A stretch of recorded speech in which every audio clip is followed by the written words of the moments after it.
Hello guys, welcome back to my channel. आज के इस वीडियो में हम समझेंगे क्लास 12 के इकोनॉमिक्स का चैप्टर नंबर 7 ग्रामीण विकास रूरल डेवलपमेंट। सो बच्चों, इससे पहले वाली वीडियो में चैप्टर से रिलेटेड काफ़ी सारे टॉपिक कवर अप हो चुके हैं। सो जो आज का हमारा टॉपिक होगा वो है कृषि विपणन, ग्रामीण क्षेत्रों में विपणन, बेसिकली एग्रीकल्चर मार्केटिंग। सो सबसे पहले हम समझेंगे कि किस तरीके से एग्रीकल्चर मार्केटिंग को ग्रामीण क्षेत्र के अंदर गांव में शुरू किया गया। सो बच्चों, अगर हम एग्रीकल्चर मार्केटिंग से पहले की बात करें तो यहाँ होता क्या था कि अगर फार्मर ने 25 रुपये की लागत लगाई है टमाटर की खेती के लिए, बट जो बड़े बड़े जो डीलर्स होते थे, जो बड़े बड़े व्यापारी होते थे, वो किसानों को उनकी लागत का, जितनी उन्होंने लागत लगाई है उतनी कीमत नहीं दिया करते थे। बेसिकली वो 21 रुपये देते थे तो 23 रुपये दिया करते थे कुछ लोग।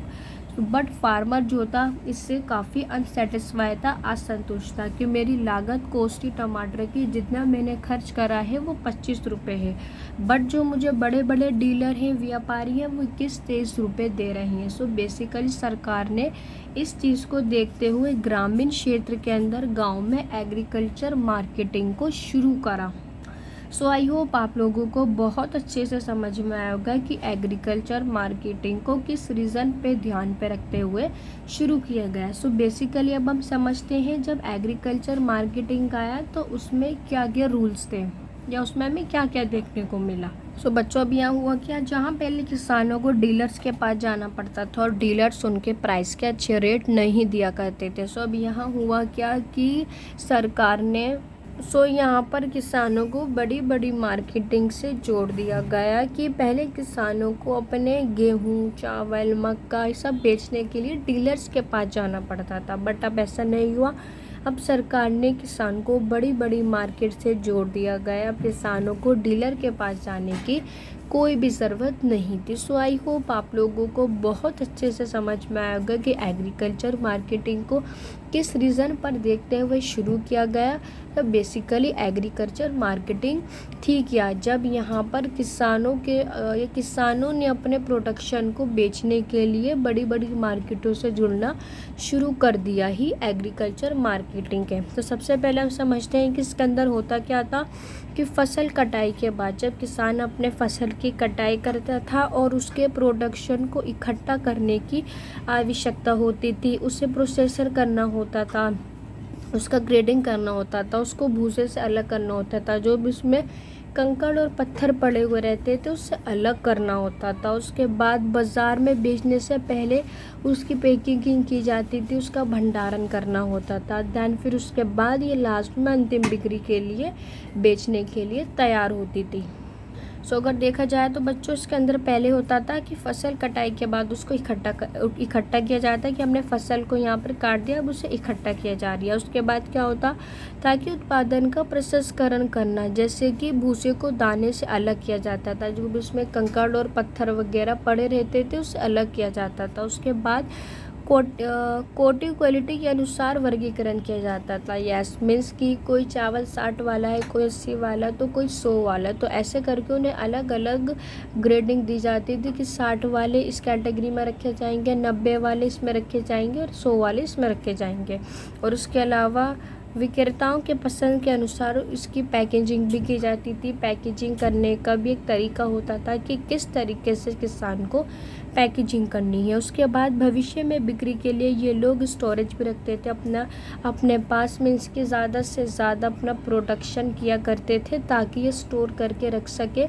जो स्टोर किया हुआ माल है वो इन फ्यूचर में भी काम आएगा। और उसके बाद ये अपने प्रोडक्शन को तब बेचा करते थे तब इन्हें लगता था कि हमें मार्केट में अच्छे रेट अपने प्रोडक्शन के प्राप्त होंगे।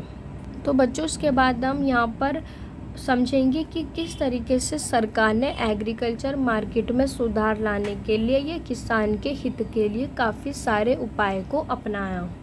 सो बच्चों, अब यहाँ सरकार ने एग्रीकल्चर मार्केटिंग में सुधार लाने के लिए सरकार द्वारा काफ़ी सारे उपाय यहाँ पर किए गए। सो अगर हम फर्स्ट पॉइंट पढ़ें तो यहाँ पर ये नियमित मंडियाँ रेगुलेट्स मार्केटिंग के अंदर क्या था कि किसानों को अपने प्रोडक्शन को खरीद के लिए या बिक्री के लिए या उचित दामों पर बहुत ध्यान दिया जाता था। बेसिकली इसमें होता क्या था, इसमें एक सरकारी अधिकारी होता था और किसान की तरफ से उसका अधिकारी होता था और व्यापार की तरफ से जो बड़े बड़े ट्रेडर्स होते थे उनके तरफ से एक अधिकारी होता था, जो आपस में बातचीत करके किसान के प्रोडक्शन का उचित मूल्य उसे प्रोवाइड करवाते थे, आपस में विचार विमर्श करके कि किसान को घाटा ना हो। आप लोगों ने देखा भी होगा न्यूज़ वगैरह पे कि किसानों ने अपने टमाटर से भरे हुए ट्रैक्टर को सड़कों के ऊपर फेंक दिया या वो नदियों के अंदर फेंक देते हैं। अब ऐसा क्यों होता है? वो ऐसा इसलिए ही होता है कि फॉर एग्जांपल के लिए जो फार्मर की कॉस्ट ऑफ लागत थी, जब किसान ने जो कितना खर्च करा है टमाटर की खेती के लिए वो 25 रुपये है, बट उनको उचित मूल्य नहीं दिए जा रहे हैं। उन्हें बड़े बड़े ट्रेडर्स 21 रुपये या 22 रुपये दे रहे हैं। तो इस चीज़ से किसान जो है वो उदास होकर के अपने टमाटर या जो भी उनकी खेती बाड़ी होती है उन सबको वो सड़कों पर फेंक देते हैं या नदियों में फेंक देते हैं, जब वो अनसेटिस्फाई होते हैं कि उन्होंने इतना खर्च करा और उन्हें इतने रुपये भी नहीं मिल रहे हैं। सो बेसिकली अब यहाँ ऐसा नहीं होगा। यहाँ सरकार ने नियमित मंडियाँ बनाई कि अगर किसान ने 25 रुपये की लागत लगाई है तो उससे ज़्यादा ही किसान को मिलने चाहिए, जिसके चलते सरकार ने किसान के हित के लिए काफ़ी योगदान दिया कि उसके अंदर सरकारी अधिकारी भी होगा, किसान का अधिकारी भी होगा और व्यापारियों का अधिकारी भी होगा। सो बेसिकली अगर अब हम इसका उद्देश्य पढ़ें तो वो है कि हमें किसान के प्रोडक्शन को उनके उत्पादन का उचित मूल्य प्रोवाइड करवाना था ताकि किसान सेटिस्फाई रहे। सो आई होप आप लोगों को फर्स्ट पॉइंट भी बहुत अच्छे से समझ में आया होगा कि एग्रीकल्चर मार्केटिंग में सुधार के लिए सरकार ने नियमित मंडियों को अपनाना शुरू करा, जिसमें किसान के प्रोडक्शन की जो लागत लगाई गई है उससे ज़्यादा ही मिलेगा।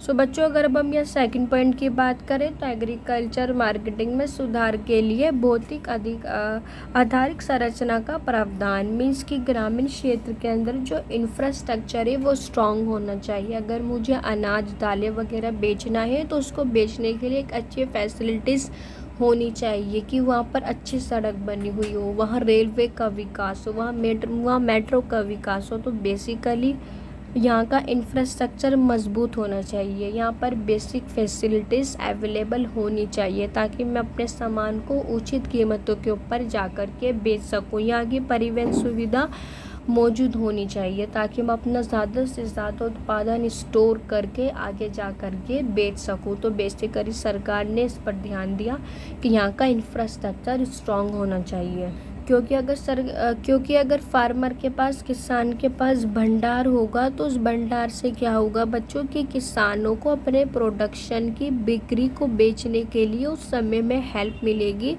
जब मार्केट रेट जो है वो लाभ प्राप्त होगा, जो किसान के लिए प्रॉफिटेबल होगा।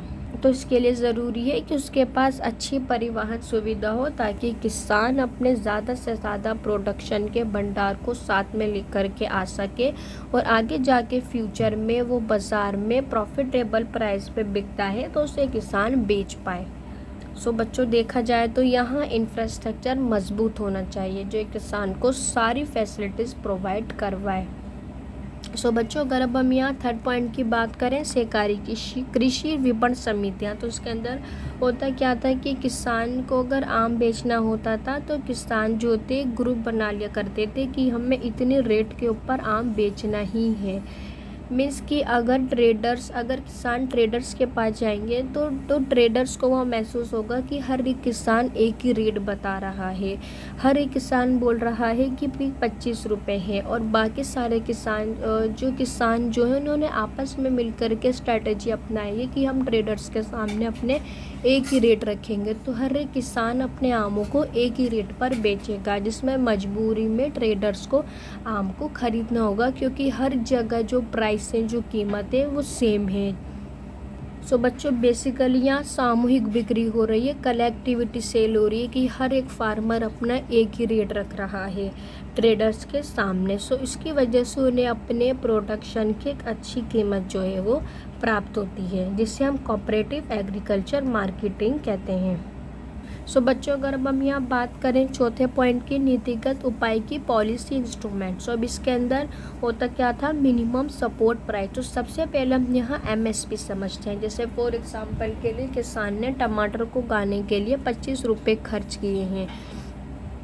सो सरकार जो है उन किसानों से 10-15 रुपये एक्स्ट्रा ही देगी कि किसानों ने अपना खर्चा 25 रुपये का किया है, तो सरकार उस टमाटर को ख़रीदने के लिए 35 रुपये की पेमेंट करेगी।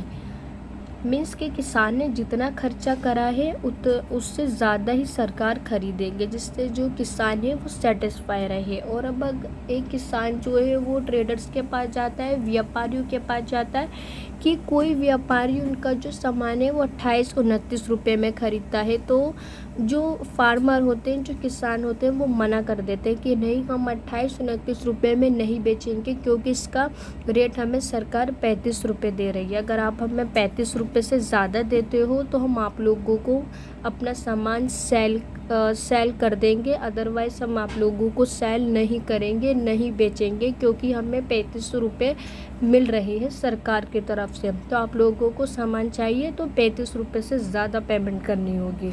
सो बच्चों अगर यहाँ देखा जाए तो सरकार ने बहुत महत्वपूर्ण भूमिका निभाई है किसानों के हित के लिए।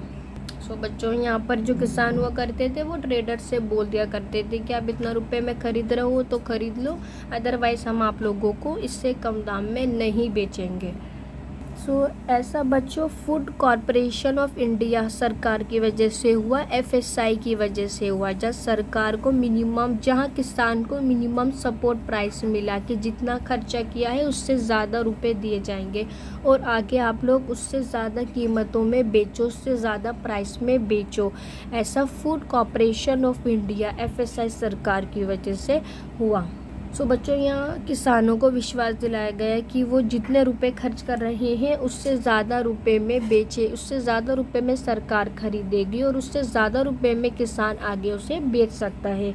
न्यूनतम समर्थन कीमत, जिसे हम एमएसपी कहते हैं, जिसमें किसानों को आश्वासन विश्वास दिलाया गया है कि सरकार जो है उनके प्रोडक्शन को खरीदेगी। अब सरकार जो है वो किसानों से काफ़ी सारा प्रोडक्शन खरीद लिया करती थी, काफ़ी सारे उत्पादन को, और उत्पादन को लेकर के सरकार बफर स्टॉक में रखवा दिया करती थी, ताकि इन फ्यूचर ज़रूरत हो तो सरकार बफर स्टॉक में से प्रोडक्शन को निकाल करके यूज़ करे। जैसे या कंट्री के अंदर भूकंप आ जाए या प्रकृति आपदा आ जाए तो उस सिचुएशन के अंदर सरकार जो है वो बफर स्टॉक में जमा किया गया आटा हो सकता है, गेहूं, चावल हो सकते हैं, टमाटर हो सकते हैं, उसको यूज़ करेगी। या उसके अलावा वो पीडीएस में डिस्ट्रीब्यूट कर देगी, पब्लिक डिस्ट्रीब्यूशन सिस्टम में। जो राशन की दुकानें होती हैं, बेसिकली जो लोग निर्धनता रेखा से नीचे होते हैं, सरकार उनको राशन प्रोवाइड करवा देगी। सो बच्चों आई होप आप लोगों को आज के इस वीडियो में ये सारे पॉइंट्स बहुत अच्छे से समझ में आए होंगे। सो बच्चों मिलते हैं नेक्स्ट वाली वीडियो में, जिसमें हम समझेंगे इस चैप्टर का नेक्स्ट पार्ट। सो बच्चों जब तक के लिए गुड बाय।